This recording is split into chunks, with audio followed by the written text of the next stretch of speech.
ಉನ್ನ ಪಂಡಿಗೆ phone 25 ನಾನು ಹೋಯ್ಕೊತಾಯ್ತು 31 ದಿನ ಈಗ ನನ್ನಲ್ಲ ಮಕ್ಕಳು ಮರಿ ಸಾಲಿ ಹೋಗ್ತಿತ್ತು ಹೇಳಿ ಹೋಯ್ಕೊಳಕ್ಕೆ ಹೆಣ್ಣು ಹೋಗ್ತೀನಿ ನೀ ಫೋನ್ ನೋಡದೆ ಇವರು ಬೇಕಿನ ಫೋನ್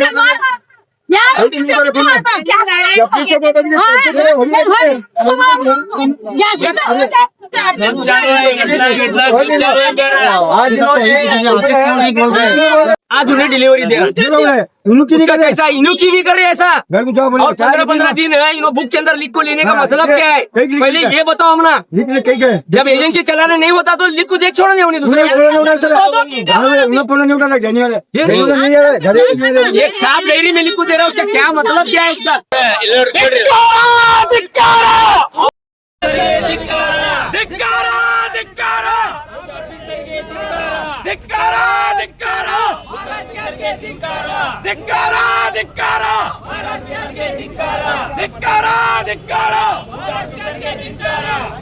ये मंदी जो त्रास है आम जनता को परेशानी भी ऑफिस की कौन सी भी ऑफिसर की बात नहीं सुनने वाला इसकी भी सरकार रखने वाला रोज आपको देख रहा हूँ देख रहे हैं आज हमने ये ऑफिस आज खुलेंगे कल खुलेंगे लेकिन ये ऑफिस खुलने तैयार नहीं।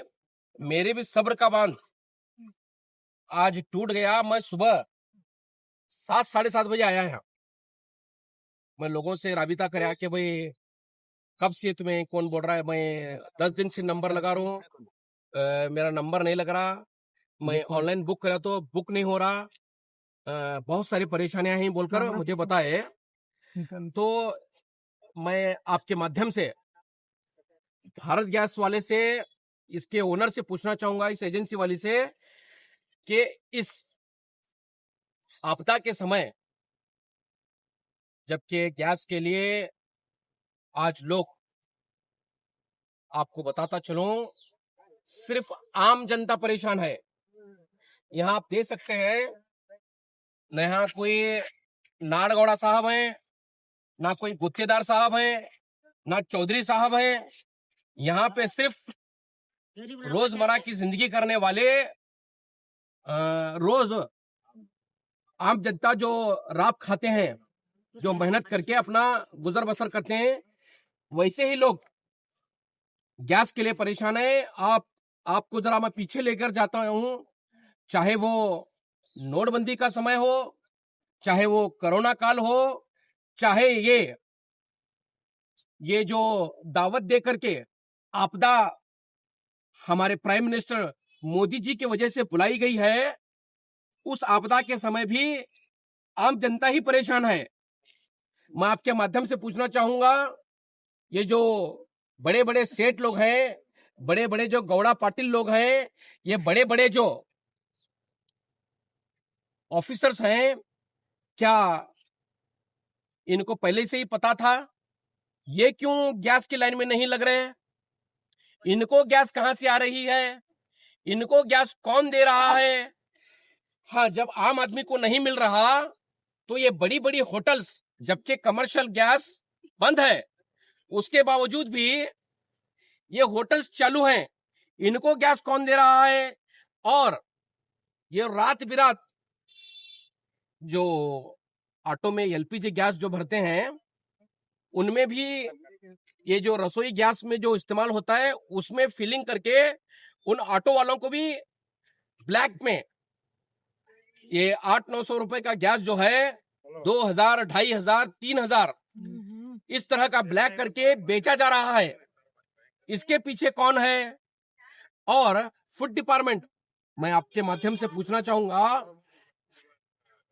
आज जो आम जनता परेशान है इस वक्त फूड डिपार्टमेंट को चाहिए था कि वो सामने आकर के अपनी ड्यूटी को अपनी जिम्मेदारी को बखूबी निभाते। बजाय उसके फूड डिपार्टमेंट कहीं नजर नहीं आ रहा। हमने इसी हालात को देखते हुए इस गंभीर हालत को देखते हुए हमीद मुशर्रफ साहब को फोन किया। उन्होंने फौरन ही फूड डीसी साहब को कॉल करके और यहाँ के पुलिस डिपार्टमेंट को इस लिमिट के जो पुलिस डिपार्टमेंट के जो पीएसआई सीपी आते हैं उनको बात करके कहा और उन्होंने आदेश दिया कि इस त्रासदी को इस परेशानी को इस पर फौरन एक्शन लिया जाए, इस पर कार्रवाई करके जो भी जिम्मेदार अफसरान हैं उन पर कार्रवाई हो और वो एजेंसी पर कार्रवाई हो। इस तरह की बात उन्होंने कही है, इस तरह का आश्वासन उन्होंने हमें दिया है। और देख सकते हैं आप। एक बात बताता हूँ, यहाँ जो कर्नाटक में आप खड़े हुए हैं, बीजापुर में खड़े हुए हैं, यहाँ जो बीजेपी की गवर्नमेंट है क्या?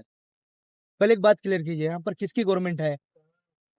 देखिए साहब, यहाँ के इंचार्ज मिनिस्टर कौन है, यहाँ के शासक कौन है? पहले ये डिक्लेयर कीजिए आप। पिछले 20 दिनों से लगातार जो है हमारी न्यूज दिखा रही है, यहाँ के उस्तुवारी मंत्री को नहीं दिखता, ये लोग परेशान है, एजेंसी बंद है। हम आपके माध्यम से हमारे उस्तुवारी मंत्री एमबी पाटिल साहब से भी गुजारिश करते हैं कि इस जो गैस की जो मारामारी चल रही है, ये जो लोग आम जनता जो परेशान है, इस पर थोड़ा सा फिक्र करके इस परेशानी से हम सबको निजात दिलाने का काम करें। और आपने कहा कि नगर शासक कौन है, मैं आपको बताता चलूं, बीजापुर शहर की आम जनता ने यहाँ के नगर शासक को काम करने के लिए नहीं चुना, सिर्फ गालियां देने के लिए। वो कर्नाटक भर में हिंदू मुसलमान करने के लिए, गालियां देने के लिए उनको चुना है। वो अपने काम में मसरूफ हैं, हमें उनसे कोई लेना देना नहीं है। हमें मालूम है कि वो जोकमार एमएलए जो दिन रात हिंदू मुसलमान करने में लगा है, मुसलमानों को गालियां देने में, बीजेपी के लीडरान को गालियां देने में, कांग्रेस के लीडरान को गालियां देने में, हर एक को गालियां देने में मसरूफ है। उनको बीजापुर सिटी से कुछ लेना देना नहीं है। यहाँ की परेशानी से नगर शासक का, एमएलए यतनाड़ उर्फ धर्मकटली का, बीजापुर शहर की आम जनता से, यहाँ के परेशानियों से उसका कुछ लेना देना नहीं है। और आम जनता इस बार हम सब मिलकर के इंशाअल्लाह ताला उसको मजा चकाने का काम करेंगे, नहीं क्या? इंशाअल्लाह करेंगे। और ಈ ಸಿಟಿ ಎಮ್ಎಲ್ಎ ಬರ್ಬೇಕಿಲ್ಲ, ನೋಡ್ಬೇಕಿಲ್ರಿ ಅವ. ನಾವು ಓಟ್ ಹಾಕಿವಿಲ್ಲ, ನೋಡ್ಬೇಕಿಲ್ಲ ತ್ರಾಸ. ನೋಡೋಣ ಒಂದ್ ದಿವಸ ನಮಗ್ ಕೇಳ್ಯಾನ, ಬರೀ ಹಿಂದೂ ಮುಸ್ಲಿಂ, ಬರೀ ಹಿಂದೂ ಮುಸ್ಲಿಂ ಬೈಯೋದು, ಇದು ಮಾಡೋದು, ಚಪ್ಪಾಳಿ ಇದು ಇರ್ತೈತಿ. ಈಗ 2 ಸಲ ನಾವು ತಪ್ಪು ಮಾಡಿವಿ. ಈ ಸಲ ನಾವು ಶಾಣೆ ಆಗ್ಬೇಕು. ಈ ಸಲ ಬಿಜಾಪುರ ಸಿಟಿ ಎಮ್ಎಲ್ಎ ಚೇಂಜ್ ಮಾಡುದು ನಾವು ಶಪಥ ತಗೋಬೇಕು. ಹಂಗೆ ಇಲ್ಲ, ಇಲ್ಲಿಕಂದ್ರೆ ಹಿಂಗೆ ಹಾಕೋತ್ ನಾವು ಪರೇಶಾನ್ ಆಗ್ತೀವಿ. हमारी परेशानियों को समझने के लिए एक अच्छे एमएलए, एक अच्छे लीडर की जरूरत है। आने वाले इलेक्शन में इंशाअल्लाह ताला सब सेक्युलर माइंडेड हिंदू मुसलमान मिल करके एक अच्छा नगर शासक चुन करके हम बीजापुर शहर की अभिवृद्धि, बीजापुर शहर की तरक्की के लिए एक अच्छा नगर शासक चुनेंगे इंशाअल्लाह ताला। अभी जो भारत के सभी जगह ऐसा ही हो रहा है। देखिए, मैक्सिमम जगह गैस के लिए परेशान है लोग, लेकिन सिर्फ आम लोग परेशान है। भारत गैस से अब देख सकते हैं पीछे ही इसके लगकर ही एचपी गैस है, वहां बखूबी अपनी जिम्मेदारी को निभाते हुए वो एजेंसी वाले एक्स्ट्रा ड्यूटी करते हुए अपने काम को निभा रहे हैं और दे रहे हैं। और मैं पुलिस प्रशासन से भी मैं गुजारिश करता हूं, इस लिमिट के पीएसआई साहब तौसीफ गोरी साहब जो बीजापुर शहर में खास करके उनकी लिमिट में क्राइम फ्री करने में बहुत अच्छा रोल निभाए हैं, मैं उनसे भी गुजारिश करता हूं कि वो आकर के खुद इसका संज्ञान लें, यहाँ पे जो हालात हैं उसको मॉनिटर करके थोड़ी अच्छी सुरक्षा दे करके आम लोगों को जो परेशानी है उस परेशानी का हल करने का काम करें। बीजापुर में कितने भारत की एजेंसी?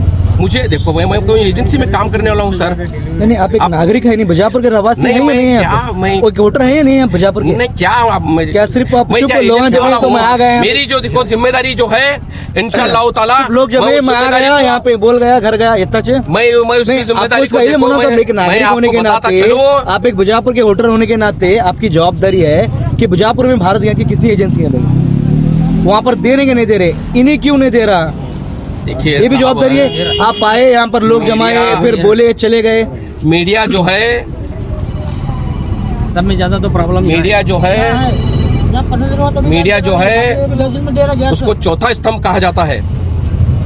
मैं आपसे भी गुजारिश करता हूँ कि आम जनता के साथ साथ हम जैसे छोटे मोटे लीडरान के साथ साथ आप भी अपनी जिम्मेदारी को समझें। हम आप हमारे भी ऐसे- नहीं ऐसे आप जो- आज अपनी जवाबदारी समझ रहे हैं। हम जब से यहाँ पर विवाद शुरू हुआ है, शुरू से ही हम यहाँ मैं इनके साथ बहुत में बहुत जुड़े हुए शुक्र- मैं हैं, आपका- इनके साथ में खड़े, लगातार यही की न्यूज मारे हम। मैं आपका बहुत इन बहुत लोगों के साथ जो तकलीफ हो रही है, 4 बजे से लोग आ रहे थे, आप अभी आए हैं यहाँ पर। मैं बहुत सुबह बहुत 4 शुक्रिया। बजे रमजान में हाँ। ईद के लिए लोग घास लेने के लिए 4 बजे आए थे। ठीक है। यहाँ पर फूड ऑफिसर को बुलाए, मैं डिपार्टमेंट आया था। आपका तहे दिल से शुक्रिया अदा करता हूँ। अगर आपने कवरेज किया है शायद आप नहीं देखे होंगे, शायद आप किसी और न्यूज को देख रहे होंगे, इसलिए आपको पता नहीं है। आप देखते होते तो बात नहीं आती थी। आपको बहुत बड़ा अजर दे। नहीं, वो तो अल्लाह दे रहा ही है, सबको दे रहा है। इंशाअल्लाह ताला उसका बहुत बड़ा अजर देंगे आपको। अगर जब आप अच्छा काम कर रहे हैं तो मेरे अकेले देखने से नहीं देखने से कुछ फर्क नहीं पड़ता। जनता देख रही है, आपके काम को सराहेगी भी और उसका अजर भी मिलेगा। नहीं दुनिया में सर, भी मैं मिलेगा, आपको बता आखिरत रहा में हूँ, भी आप मिलेगा। छोटे मोटे लीडर हैं, आप मुद्दे को- आप कांग्रेस से बिलोंग मुद्दे रखते को हैं। भटकाएं मत। भटकाने की बात नहीं कर रहा हम हूँ, पर बुलाना था आपको, नहीं तो फूड ऑफिस को ही आपको हम जाना लोग था। सुबह मैं बताता चलो आपको 7 बजे सुबह जैसे ही मैं आया, हमीद मुशर्रफ साहब को जैसे ही मैंने फोन किया, उन्होंने फूड डीसी को कॉन्फ्रेंस में लिया। फूड डीसी ने फूड इंस्पेक्टर को कॉन्फ्रेंस में लिया। उन्होंने 10 बजे आने की बात कही है। सर ऑलरेडी इसके- 10 बज चुके हैं अभी तक इसके आए लिए नहीं। देखिए साहब, मैं थोड़ी उनके ऊपर ऑफिसर हूँ, ये ऑफिसर का काम है। नहीं, वो मैं आपके- अधिकारी कौन होते हैं? मैं जनता आपके के नौकर सामने- होते और हैं। आपके सामने ही क्या हमारे नेता, जनता उनकी नौकर है? मैं आपके सामने हमारे नेता हमीद मुशर्रफ साहब को और एक बार फोन कर रहा हूँ। आप देख लीजिए वो क्या कहते हैं, सुन लीजिए आप ही। क्या फूड ऑफिसर का आपके पास नंबर नहीं है? देखिए एक सेकंड।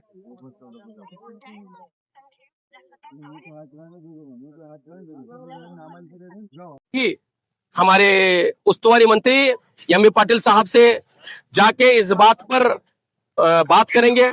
हेलो स्लॉलिंग भैया, भैया यहाँ मीडिया के सामने तुमने फोन लगवा, मीडिया कवरेज कर रहे हैं।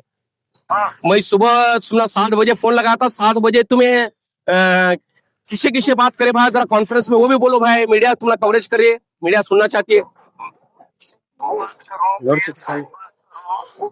तो कंपनी वाले का नंबर नहीं, उन्होंने फोन नंबर लाइन में लेने गए, पीछे उन्होंने नहीं उठाए। उन्होंने अब तो इंस्पेक्टर को भेज रहे हैं। देखो यहाँ सब जने हैं भैया, और वो सब सुबह सुबह जो वो 7 बजे बात करें, यहाँ के लोग भी देखें, काफी सारे लोग देखेंगे नहीं साहब।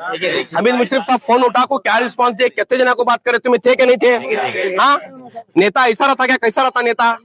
हमें गर्व है हमारे नेता को, हमीद मुशर्रफ साहब को। उन्होंने हमारा रिस्पांस दे रहे हैं, हमारी बात की इज्जत रख रहे हैं, किसे किसे क्या क्या बात करना कर रहे हैं, हमें सलाम करते हैं इनको। शुक्रिया सर। बहुत बहुत शुक्रिया साहब, बहुत बहुत शुक्रिया साहब। अस्सलाम वालेकुम। क्या बोले भैया? सर अभी एक बात है, आओ आओ, क्या बोला कौन लिख ले रहे नाम? ऑफिस वाले तुम्हारा नंबर लिख ले रहे हैं। गैस घर तक पहुंच रही क्या? सिगला का तैतरे का? हाँ, आता है अभी या सिगला का तैतरे कौन ला का तारी हो रहे?